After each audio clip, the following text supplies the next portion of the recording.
Hello student, स्वागत है आपका अपने इस नाइस मैथमेटिक्स चैनल पर। मैं हूं जया सर और आज मैं 11th क्लास एनसीईआरटी मैथमेटिक्स का चैप्टर 1 जो सेट थ्योरी है उसका मिसलेनियस एक्सरसाइज का अंतिम लेक्चर लेकर के आप सभी के लिए उपस्थित हूं।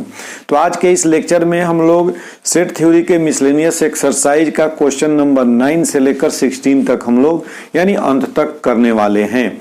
तो यदि पीछे के वीडियो आप नहीं देखे हैं तो आप डिस्क्रिप्शन में चले जाइए, वहां लेक्चर 1 से लेकर के 9 तक के सारे वीडियोज के लिंक दिए गए हैं। आप बारी बारी से सबको देख करके अपनी तैयारी कीजिए। और आज का जो ये वीडियो है ये मिसलेनियस एक्सरसाइज को भी खत्म करेगा और इस तरह से आज हम लोग पहले चैप्टर को खत्म करने वाले हैं। तो बने रहिए पूरे वीडियो में। आज का जो वीडियो है इसमें काफी इंपॉर्टेंट क्वेश्चन हम बताने वाले हैं।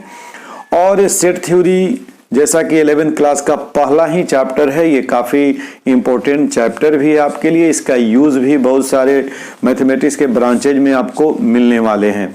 और एक बात, यदि आप इस चैनल पे नए हैं या अभी तक आपने चैनल को सब्सक्राइब नहीं किया है तो नीचे में कई लाल बटन है, उसको टच करके आप चैनल को सब्सक्राइब कर लीजिए और बेल आइकॉन जरूर टच कर दीजिएगा ताकि वीडियो डालते ही उसका नोटिफिकेशन आपको मिल जाए। तो आइए शुरू करते हैं मिसलेनियस एक्सरसाइज का क्वेश्चन नंबर 9।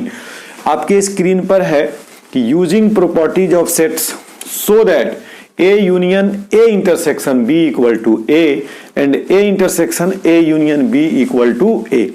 आगे इसका यूज भी बहुत सारा मिलेगा आपको क्वेश्चन को हल करने में। अब यहां हम लोग इसको प्रूव करने वाले हैं A union A intersection B. अब आप गौर कीजिए, देखिए यहां दो सेट है, इसमें कितना सेट है? 2 सेट है। इसमें भी कितना सेट है? 2 है, ए और बी। और उसी ए और बी से हम लोगों को खेलना है, प्रश्न को सोल्व करना है। ए यूनियन यानी ए और इसका यूनियन निकालना आपको। तो यहां गौर कीजिए, देखिए ए इंटरसेक्शन बी है। तो ए इंटरसेक्शन बी में कौन कौन एलिमेंट हो सकते हैं? तो ए इंटरसेक्शन बी में हम लोग जानते हैं वही एलिमेंट ए और बी के होते हैं जो दोनों में कॉमन होते हैं। यानी ए इंटरसेक्शन बी में ए का एलिमेंट और बी का वैसा एलिमेंट जो दोनों में हो। यानी ए इंटरसेक्शन बी जैसे जो सेट बनेगा उसमें ए का एलिमेंट ही होगा और बी का ही एलिमेंट होगा, तीसरे सेट का नहीं होगा। और ऐसा एलिमेंट होगा जो ए और बी दोनों में है। तो इस तरह से हम लोग क्या देख सकते हैं कि ए इंटरसेक्शन बी जो है वह किसका सबसेट हो सकता है? ए का सबसेट हो सकता है और बी का सबसेट हो सकता है। तो हम इसको लिख सकते हैं A intersection B is the subset of A।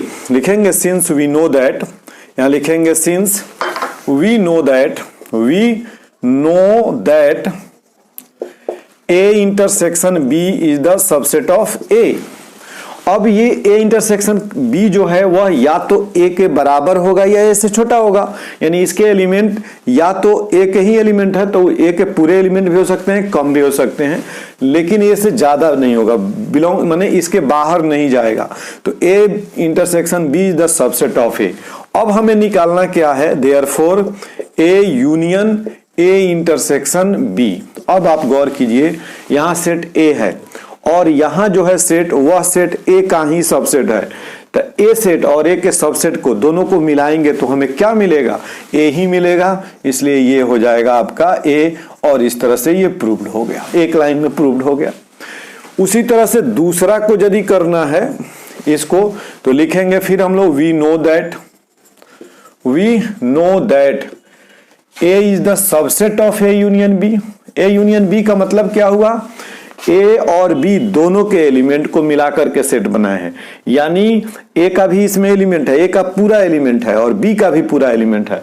तो ए का पूरा एलिमेंट यदि इसमें है तो इससे क्या स्पष्ट होता है कि ए जो होगा वह इसका सबसेट होगा। यानी ए का सभी एलिमेंट ए यूनियन बी में है, इसलिए A is the subset of A union B. तो अब यहां देखिए, therefore A intersection A union B.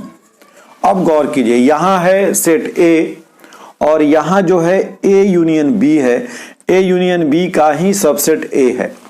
गौर कीजिए, यहां सेट ए है और यहां जो है ए यूनियन बी है और ए यूनियन बी का सबसेट है ए।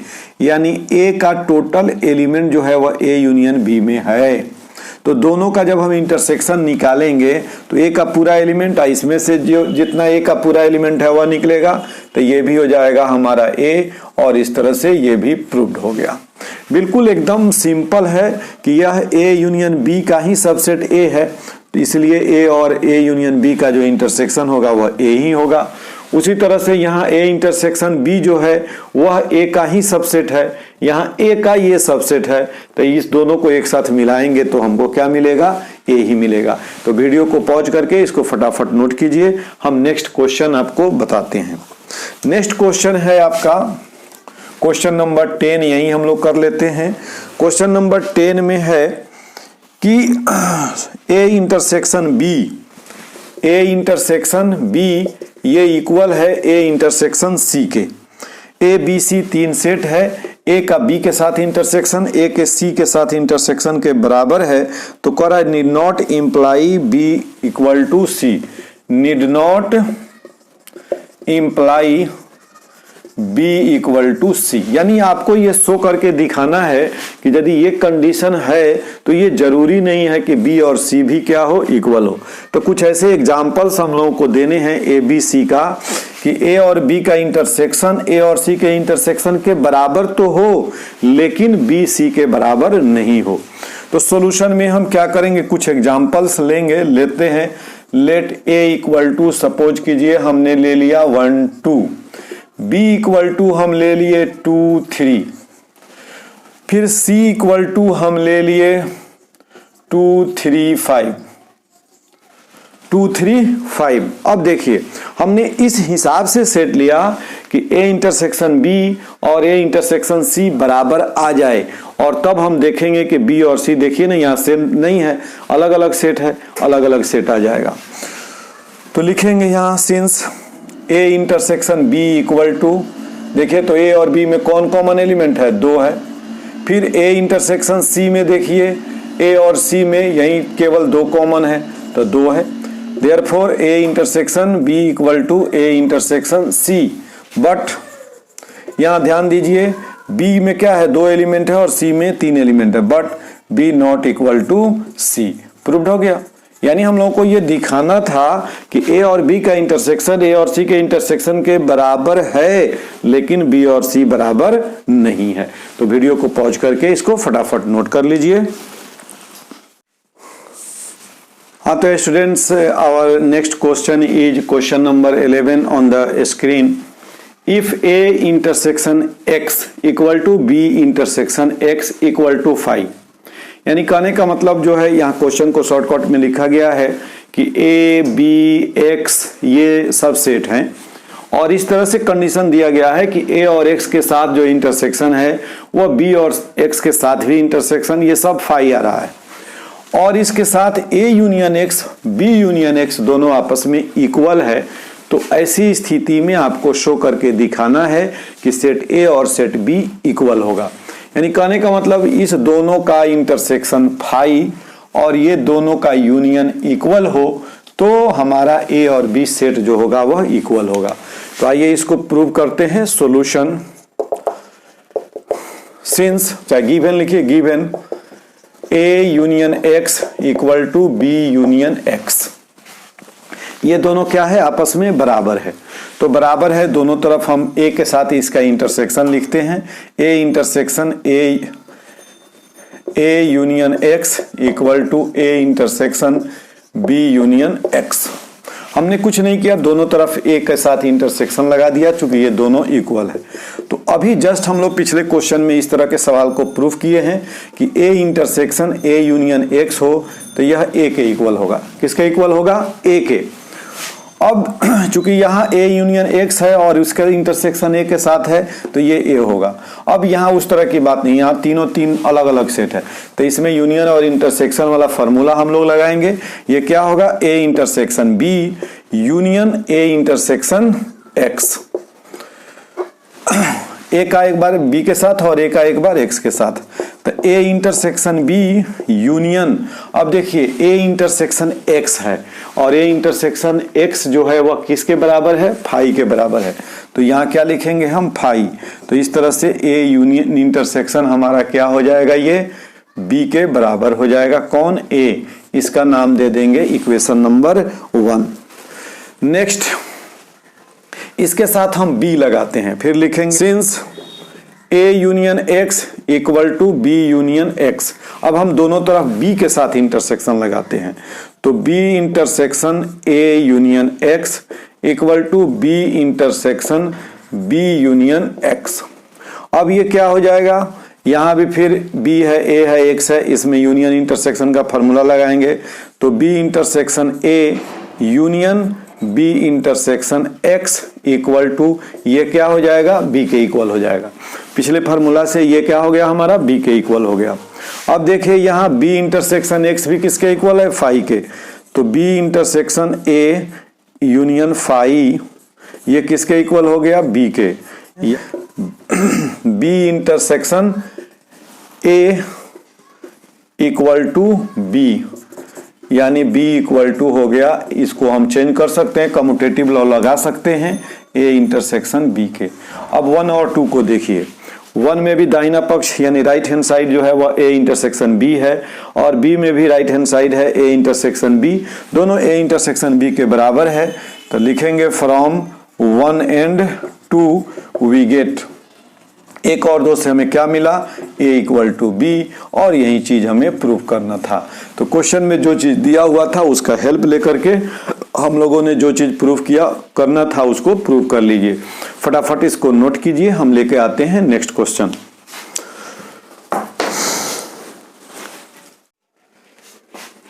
हाय students, our question number 12 is here.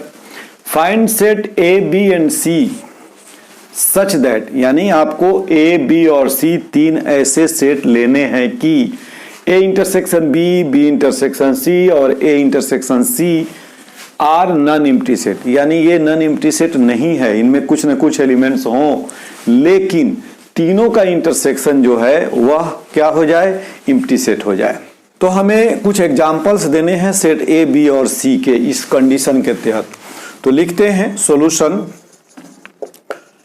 Late a equal to, छोटा छोटा सेट ले रहे हैं, क्या दिक्कत है, 1 2, b इक्वल टू ले रहे हैं 2 3, और c इक्वल टू ले रहे हैं हम और 3 ले रहे हैं, क्या दिक्कत है, कोई दिक्कत नहीं। ऐसा सेट हमें लेना है कि a और b का इंटरसेक्शन बने, इसमें कुछ एलिमेंट आए, b और c निकालें इंटरसेक्शन तो उसका भी कुछ एलिमेंट आए, a और c निकालें तो उसमें भी कुछ एलिमेंट्स आए, लेकिन तीनों का इंटरसेक्शन निकालें तो एक भी एलिमेंट नहीं आए। तो हमने छोटा छोटा 2 2 वाला सेट ले लिए, कोई दिक्कत नहीं है। a में ले लिए 1 2, b में ले लिए 2 3 और c में ले लिए 1 3। निकाल के देखते हैं कि ये हमारा क्राइटेरिया फुलफिल करता है कि नहीं। तो a इंटरसेक्शन b देखिए क्या होगा, a और b में कॉमन एलिमेंट एक है 2, b इंटरसेक्शन c देखिए क्या होगा, दोनों में कॉमन एलिमेंट है 3, a इंटरसेक्शन c देखिए आता है कि नहीं, a और c दोनों में कॉमन एलिमेंट है 1। अब हम निकालेंगे now a intersection b intersection c। अब देखिए a b c तीनों में जो कॉमन होगा वह होगा, तो a 1 यहाँ है लेकिन b में नहीं है, 2 यहाँ है लेकिन c में नहीं है, 3 यहाँ है लेकिन a में नहीं है।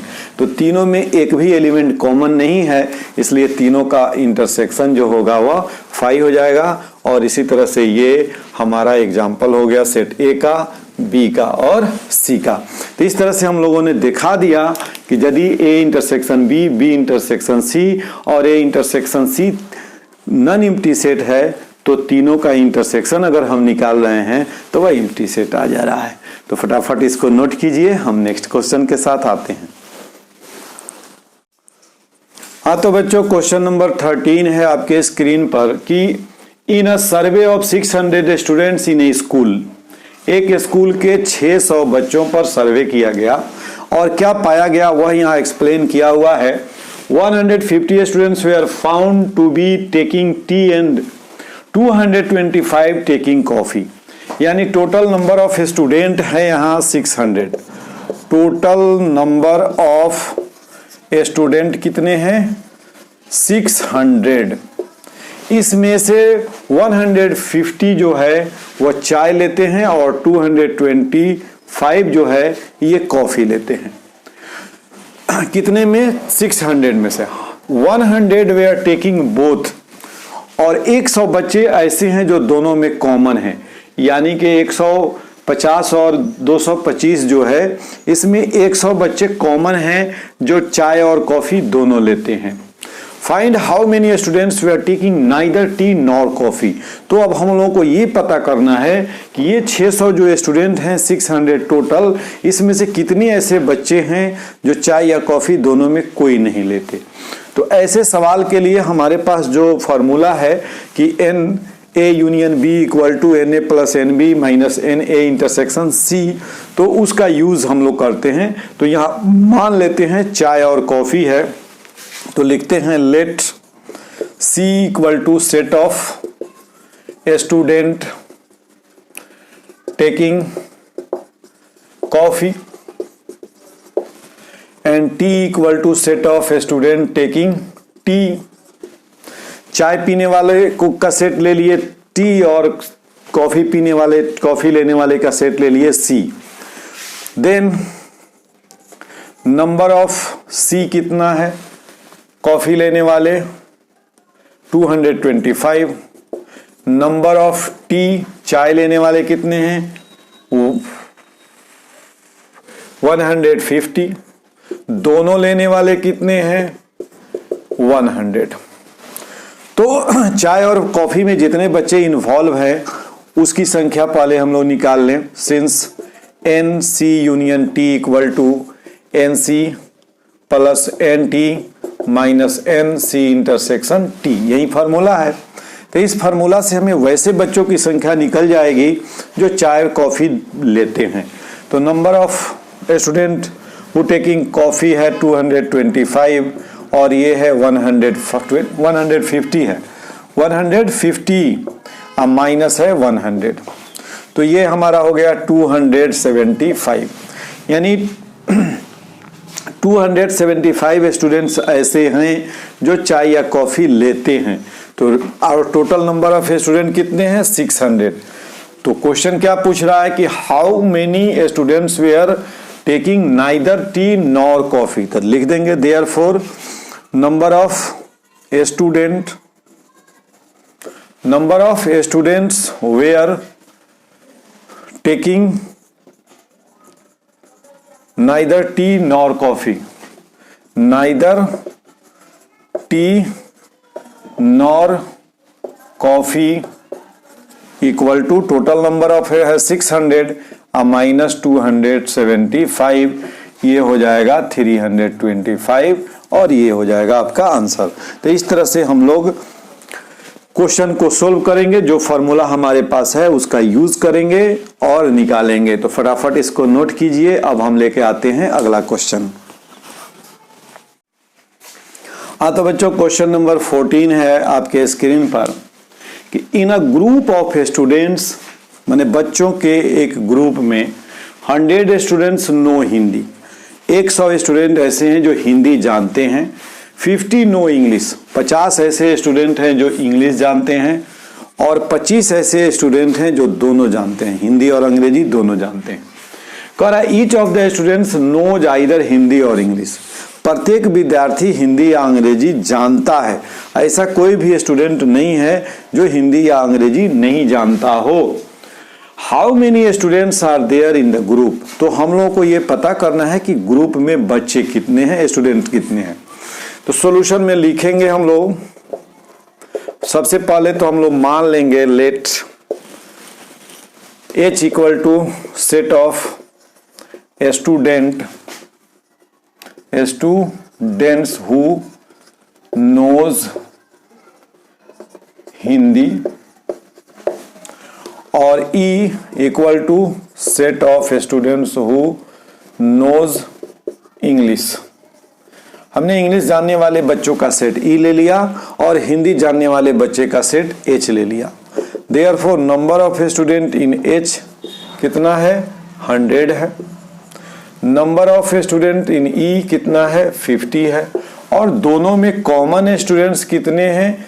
तो ये इंटरसेक्शन से हम रिप्रेजेंट करते हैं 25 है। हमें यूनियन निकालना है, यानी कि बच्चों की कुल संख्या निकालनी है।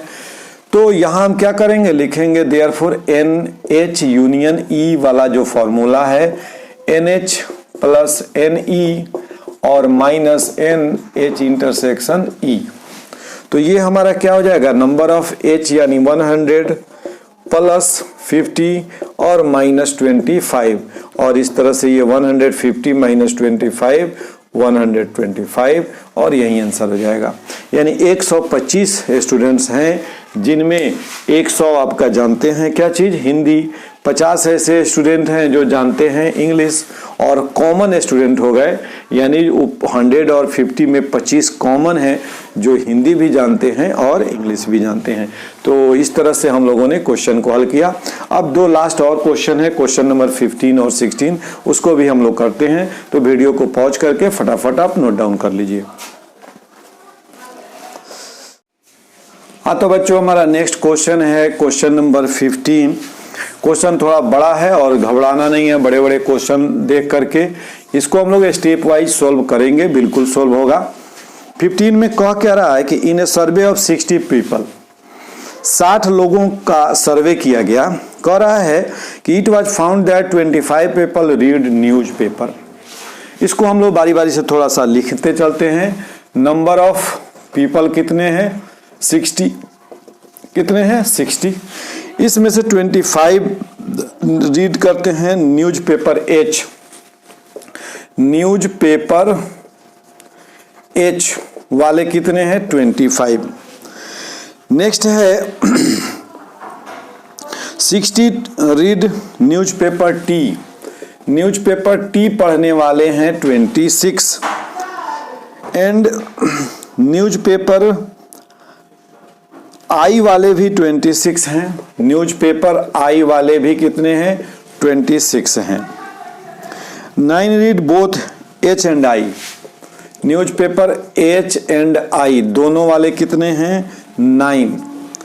फिर हम लोग करते हैं both H and I, 9 read both H and I। 11 read both H and T, 11 जो है H एंड T, और 8 both T and I, T and I वाले हैं 8, और 3 read all 3 news paper, H T और I तीनों वाले H T and I वाले कितने हैं 3 हैं।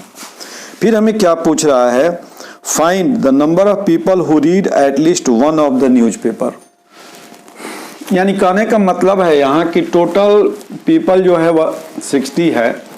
इस 60 लोगों में से कुछ लोग हिंदी, यानी H एक न्यूज पेपर का नाम है H T और I, ये रीड करते हैं। क्वेश्चन क्या कहता है कि in a survey of 60 people it was found that 25 people read newspaper H, यानी कि 25 ऐसे लोग हैं जो H न्यूज पेपर को पढ़ते हैं, 26 ऐसे लोग हैं जो T न्यूज पेपर को पढ़ते हैं, फिर 26 ऐसे लोग हैं जो I न्यूज पेपर को पढ़ते हैं, 9 ऐसे हैं जो H और I दोनों में कॉमन हैं, 11 ऐसे हैं जो H और T में कॉमन हैं, और 8 ऐसे हैं जो T और I में कॉमन हैं, और 3 ऐसे लोग हैं जो तीनों न्यूज पेपर को पढ़ते हैं। तो हमें निकालना क्या है,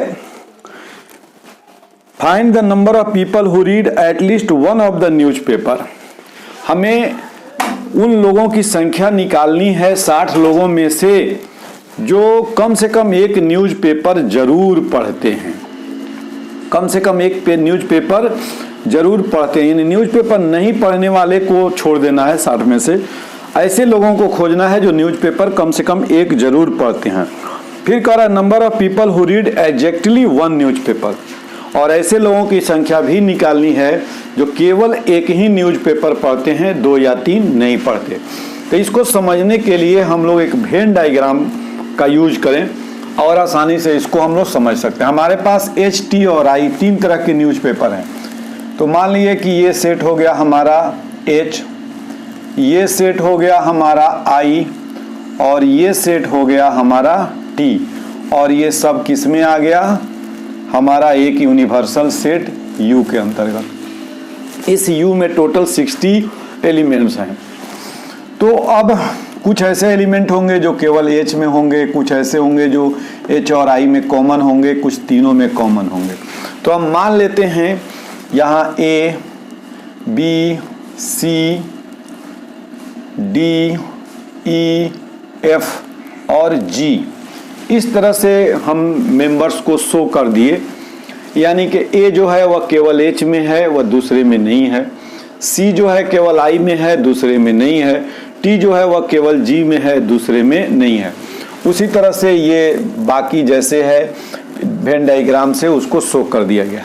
अब आप गौर कीजिए कि H न्यूज़पेपर पढ़ने वाले कौन कौन इसमें है, H के अंदर कौन कौन आ रहे हैं।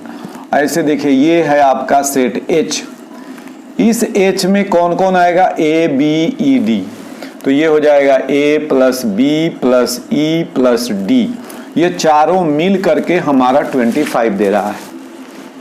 फिर नेक्स्ट है T वाला।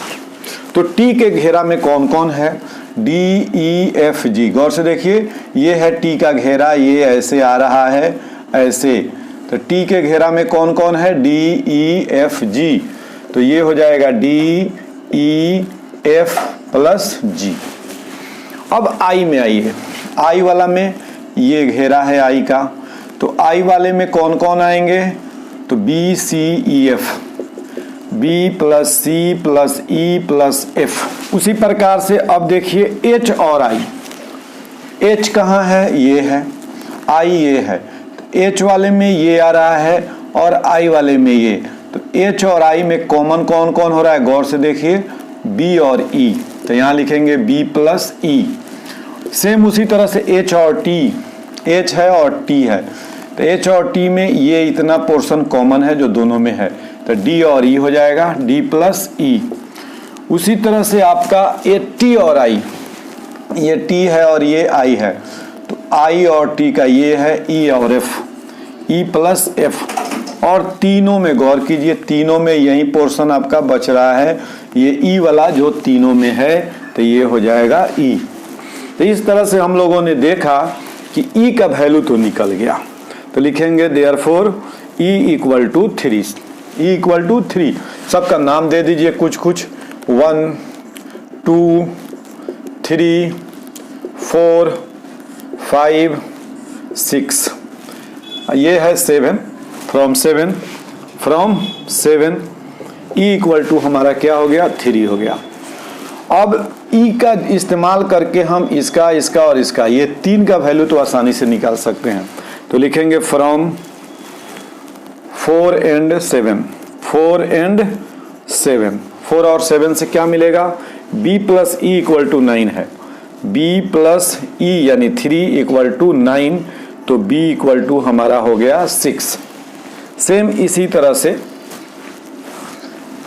5 और 7, फ्रॉम 5 and 7। तो 5 में है D प्लस E, तो D प्लस 3 इक्वल टू 11। तो D इक्वल टू हमारा कितना हो गया, 8।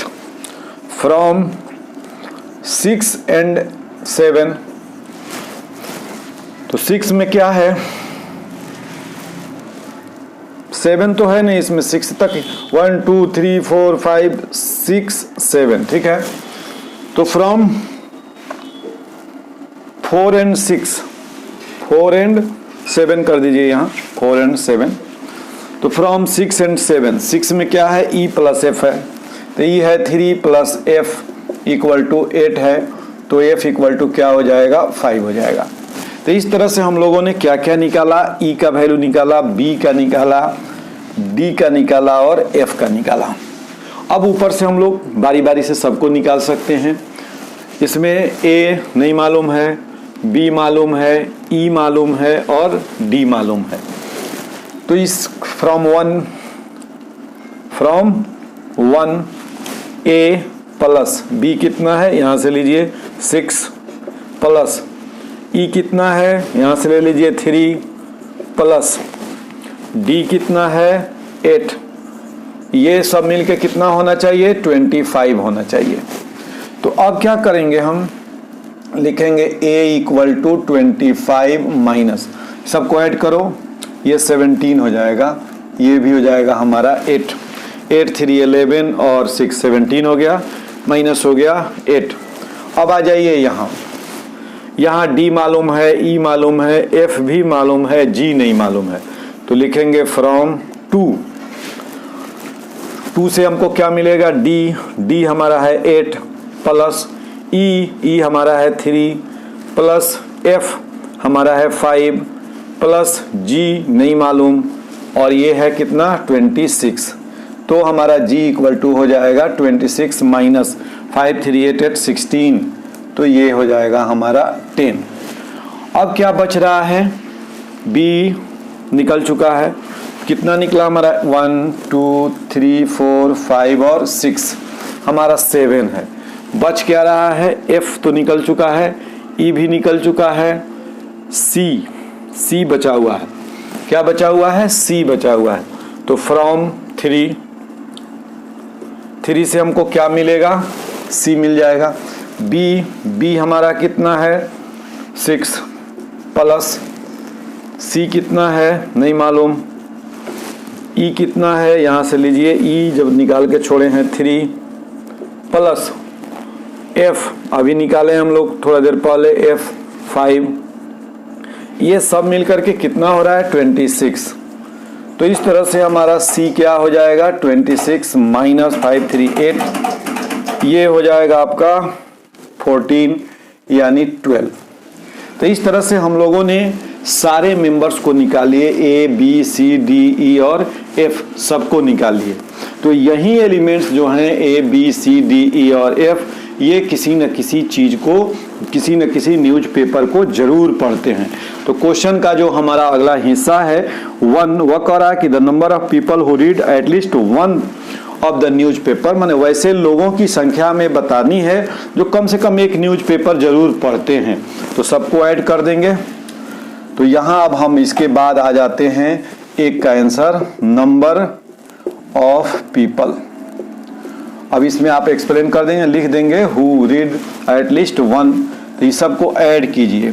ए का वैल्यू कितना आया है, ए का वैल्यू अभी हम लोग निकाले हैं 8 प्लस बी का वैल्यू यहाँ से ले लीजिए 6 प्लस सी का वैल्यू यहाँ से ले लीजिए 12 प्लस डी का वैल्यू 8 प्लस ई का 3, एफ का 5 और जी का 10 ऐड कीजिए, यही आपका आंसर हो जाएगा।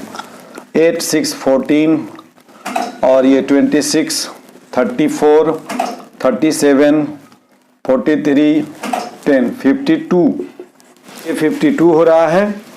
8 और 6 14, 14 और 2 16 और ये 24, 24 और 3 27 और 5 32 का 2 हाइसल 3 या 1 4 और 1 5 52, यानी 52 पीपल ऐसे हैं जो कोई ना कोई न्यूज़पेपर अवश्य ही पढ़ते हैं।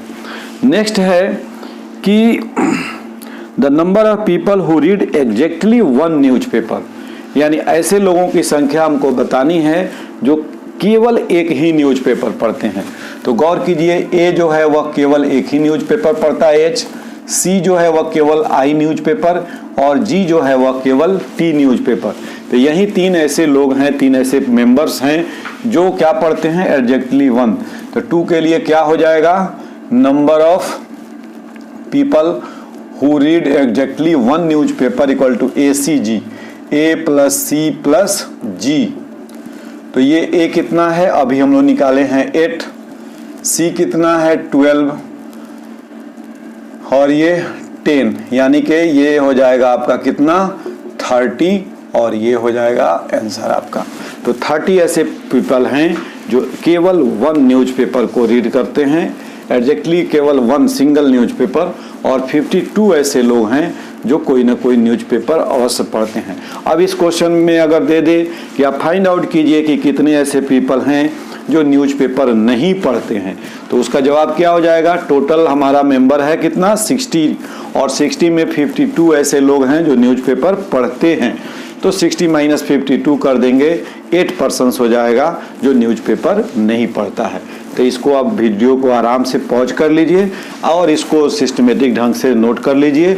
यहाँ से ऐसे पहले आपको यहाँ से नोट करना है यहाँ तक, फिर यहाँ से, और फिर ये लास्ट में क्वेश्चन थर्ड पोर्शन आपको करना है, और ये वेन डायग्राम भी आप बना लेंगे।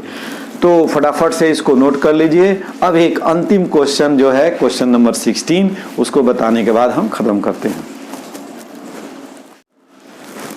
हाँ तो बच्चों, नेक्स्ट क्वेश्चन है आपका क्वेश्चन नंबर 16, और ये इस चैप्टर का लास्ट क्वेश्चन है। मिसलेनियस एक्सरसाइज का भी लास्ट है और चैप्टर 1 यानी सेट थ्योरी का भी लास्ट क्वेश्चन है। और यह क्वेश्चन जो है वह पिछले क्वेश्चन नंबर 15 से मिलता जुलता है। थोड़ा बड़ा क्वेश्चन है, इस पर हम लोग डिस्कशन करते हैं कि एक सर्वे किया गया जिसमें पाया क्या गया कि 21 पीपल लाइक प्रोडक्ट ए। 21 पीपल ऐसे हैं जो प्रोडक्ट ए को लाइक करते हैं, और 26 जो हैं वह प्रोडक्ट बी को लाइक करते हैं। फिर क्या कह रहा है, 29 जो हैं वे प्रोडक्ट सी को लाइक करते हैं। 3 तरह के प्रोडक्ट है, ए है, बी है और सी है। 21% like A, 26 like B and 29% like C. If 14 people like product A and B, 14 जो हैं वह ए प्लस बी को लाइक करते हैं। 12 people like product C and A, 12 जो है वह सी और ए को लाइक करता है। 14 पीपल लाइक बी एंड सी, 14 जो है वह बी और सी को लाइक करते हैं। And 8 liked all the 3 product, और 8 जो हैं वह A plus B plus C तीनों को लाइक करते हैं। All the 3 products, find how many like product C only. अब आपको पता ये करना है कि इसमें कितने ऐसे लोग हैं जो केवल सी को लाइक करते हैं। बस आपको इससे आगे नहीं जाना है। आपको क्या पता करना है कि कितने ऐसे पर्सन्स हैं जो प्रोडक्ट सी को लाइक करते हैं। तो इसके लिए भी हम एक वेन डायग्राम बनाते हैं। ये तो हमने रफली आपको क्वेश्चन को समझा दिया, क्वेश्चन चूंकि बड़ा है इसलिए हम लिखे नहीं, आपको समझा दिया गया कि एक सर्वे किया गया और उस सर्वे में पाया गया क्या कि 3 तरह के प्रोडक्ट हैं, और 3 तरह के प्रोडक्ट को लाइक करने वाले लोगों की संख्या जो है यहाँ दी गई है कि प्रोडक्ट ए को 21 लोग पसंद करते हैं, बी को 26 और सी को पसंद करते हैं कितने, 29। इसी में से ए और बी दोनों को पसंद करने वाले कितने हैं, 14 हैं। ए और सी दोनों को पसंद करने वाले 12 हैं। बी और सी दोनों को पसंद करने वाले 14 हैं, और तीनों को लाइक करने वाले 8% हैं। तो अब आपको ये पता करना है कि कितने ऐसे पर्सन्स हैं जो केवल सी को पसंद करते हैं, ए और बी को पसंद नहीं करते। तो यहाँ हम वेन डायग्राम का यूज करते हैं। देखिए ये हो गया, सपोज कीजिए ए, ये हो गया आपका बी, और ये हो गया आपका सी। ये सारे को एक यूनिवर्सल सेट में बंद कर दीजिए, हो गया। लिखिए A B C D E F G और एच। ए बी सी, यहाँ एक ज्यादा हो गया, इसमें तो एक हो ही गया था। A B C D E F और यहाँ हो गया आपका जी। अब गौर कीजिए कि ये जो 21 हैं वह ए को पसंद करते हैं। ए में कौन कौन है, ए है, बी है, डी है और ई है। तो लिखेंगे यहाँ, चूंकि A plus B plus D plus E equal to 21, इसका नाम दे दीजिए एक, सेम पिछले क्वेश्चन जैसा। फिर बी को पसंद करने वाले कितने हैं, 26। तो बी में है B C E F, B C E F, इसके लिए कितने हैं 26, इसका नाम दे दीजिए 2। फिर सी में आइए तो D plus E plus F plus G, इसको लाइक करने वाले कितने हैं 29, इसका नाम हो गया 3। अब इसके बाद 2-2 करके ए बी, ए और बी, तो ए में का बाउंड्री लाइन ये है और बी का बाउंड्री लाइन यहीं से चला जा रहा है, दोनों में आ रहा है बी और ई। बी प्लस ई कितने हैं 14। फिर इसके बाद सी ए है और ए ये है। इस दोनों में कॉमन कौन है? ये है ऐसे और इसका बाउंड्री लाइन है ऐसे, डी प्लस ई कितना है? 12 है। नेक्स्ट है आपका बी सी। तो बी सी का बाउंड्री लाइन ये है बी का और सी का इधर से ये है। ई प्लस एफ ये कितने हैं? 14 है। इसका नाम दे दीजिए 6। अब बी सी हो गया। ए बी सी तीनों में कॉमन तो यही आपका बन रहा है, इधर से इसका, इधर से इसका ई। तो ई कितना है? 8 है। इसका नाम दे दीजिए 7। तो इस तरह से ई तो दिख रहा है, ई हम लोग निकाल लिए। हमें निकालना क्या है ये गौर कीजिए। हमें क्वेश्चन में फाइंड आउट क्या करना है ये देखिए। Find how many like product C only. तो प्रोडक्ट सी जो है इतने लोग लाइक करते हैं, लेकिन केवल सी लाइक करने वाला जी है। हमें क्या निकालना है? जी निकालना है। और जी कहाँ है? यहाँ है। देखिए हमें ई निकल गया है, जी निकालना है, डी और एफ चाहिए, डी और एफ। तो 1, 5 और 7 से हमारा डी निकल जाएगा। तो लिखेंगे फ्रॉम 5 and 7। 5 में क्या है? डी प्लस ई यानी 8 इक्वल टू 12। इससे हमारा d इक्वल टू कितना हो जाएगा? 12 माइनस 8 इक्वल टू 4। अब क्या हमको निकालना है? g। क्या निकालना है? g। तो गौर कीजिए, हमें निकालना है g। हमने निकाल लिया e, हमने निकाल लिया d। अब हमें निकालना है f। हमें क्या निकालना है? f। तो 6 से तो लिखेंगे फ्रॉम 6 and 7। 6 and 7, 6 और 7 से क्या मिलेगा हमें? E plus F. तो E हमारे पास निकल चुका है 8 प्लस एफ इक्वल टू है 14। तो F इक्वल टू क्या हो जाएगा? 14 माइनस 8 इक्वल टू 6। तो अब गौर कीजिए, हमारे पास E है 8, D है 4 और F है कितना? 6। हमें G निकालना है। तो लिखेंगे फ्रॉम इक्वेशन नंबर 3 में क्या है? d plus E plus F plus G equal to कितना है? 29 है। तो अब हम क्या करेंगे? वैल्यू सबका रखेंगे। d कितना है? 4, e कितना है? 8, e है 8, f कितना है? अभी जस्ट निकाले हैं 6 प्लस g इक्वल टू 29। अब ये हो जाएगा 18 प्लस g इक्वल टू 29 यानी g equal to 29 minus 18 equal to 11। तो ये जो g निकला, ये g ही ऐसा है जो केवल c को पसंद करता है। Therefore number of persons who like c only equal to 11। तो क्या लिखेंगे हम? क्वेश्चन के हिसाब से आंसर लिखेंगे। Find how many like product c। तो लिखेंगे therefore number of person who like C equal to 11 and that is your answer। तो इस तरह से बच्चों हम लोगों ने आज चैप्टर 1 को फिनिश किया। तो इसी तरह के इंपॉर्टेंट वीडियोस के लिए आप बने रहिए नाइस मैथमेटिक्स चैनल पर। और यदि अभी तक आपने चैनल को सब्सक्राइब नहीं किया है तो फटाफट से चैनल को सब्सक्राइब कर लीजिए और बेल आइकॉन दबाना नहीं भूलिएगा, क्योंकि बेल आइकॉन टच कर देने से सारे वीडियो के अपडेट्स आपको मिलते रहते हैं। वीडियो यदि आपको अच्छा लगा हो तो इसे लाइक कीजिए, अपने दोस्तों में शेयर कीजिए और कमेंट करके हमसे जुड़े रहिए। फिर हम मिलते हैं अगले वीडियो में अगले चैप्टर के साथ। तब तक ओके बाय।